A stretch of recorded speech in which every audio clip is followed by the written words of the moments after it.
You'll all find what you're truly passionate about. It's like a gift from above. I believe everyone has things they really care about, and you can't just pick them out yourself. Passion just happens naturally. The key is to stay tuned in to what excites you. Keep exploring and trying new stuff. When you discover your passion, it's an amazing gift because it guides you and helps you figure out your purpose in life. You might have a job, a career, or even a calling. The best thing is to find that calling. When you love what you do, it stops feeling like work. Most kids and adults actually already know what they're passionate about. Time and time again, I don't think finding your passion is that tough. Sometimes we just let our logical side hold us back from what really fires us up, and that's what we need to avoid. As the CEO of Amazon, part of my job is to push people to be braver. People tend to focus on what hasn't worked out yet. That's normal, it's human nature, and sometimes it's useful. But getting people to take bold steps isn't easy. I have to encourage them to take that leap. When you go for it boldly, of course there'll be a lot of experimental attempts. We don't really know how to succeed with these tries. Experimental attempts are basically built on failure, but a few big wins outweigh countless failures. Take my experience with AWS, for example, or Kindle and Prime. They've become a big part of our business now. These wins and losses have taught us that bold attempts are valuable, and those successes can cover a lot of costs. Personally, at Amazon, I've spent billions of dollars on failures. That's a real number. You might remember Pets.com or Cosmo. They didn't make it. But that's not the point. What matters is if a company stops trying or is too afraid to fail, the end result is usually pretty grim. All they can do is cling tightly to their current advantage in the market. Companies that dare to take big risks and try at scale, that's important. I don't believe in selling the company unless you're truly out of options. I think people often work against themselves with no balance between work and life. Having no work-life balance at all, you've got 24 hours every day, but maybe you're all over the place, living a pretty miserable life, wasting a lot of energy for no good reason.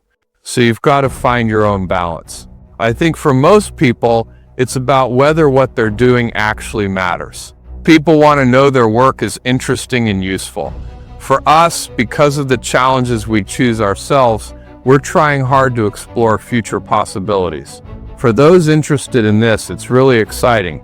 We have to be agile and strong, which means taking risks and reacting fast, innovating quickly, trying new things fast. That's the best way to move toward the future. And you always have to rely on future possibilities. If you don't, the future will swallow you up. Never settle for the status quo. Everyone faces tough times. I don't believe there's anyone you know who hasn't, and that's a good thing. Tough times teach us how to get back up. We fail first, then we get back up. That's just human nature. Everyone has talents, and you want to make the most of yours. When it comes to success and setbacks, my advice is be proud of yourself, but don't get complacent just because of your talents. Be proud of yourself, but don't get cocky just because of your natural talent. Be proud of yourself, but not because of talent. Be proud of your hard work and choices. Let me give you an example. Maybe you're naturally good at math, and math feels like a breeze to you, but continuously improving that math talent and pushing your skills to the next level. That's a tough challenge that takes a lot of effort. That's a choice you make. You don't have to be smug about your talent since it's something you were born with. You can feel lucky and be thankful for it. But if you choose to work hard and aim for tougher goals, that's what you can truly be proud of. Inventing new things is really hard because the world's needs and changes are super complex. You have to become an expert in something from scratch and keep learning until you're really skilled in that area. But at the same time, that knowledge can limit you. Inventors need this weird mix of skills. They have to be experts with deep knowledge, but also keep a beginner's mindset, honestly seeing things like a beginner, even though they're experts. I think that's what makes a true inventor. Inventors have to have both abilities, and you have to work on this consciously. I believe anyone can do it if they're deliberate about it. You have to tell yourself, I can become an expert. and you've got to keep a beginner's mindset. There's no shortcut to success. You just have to take it step by step.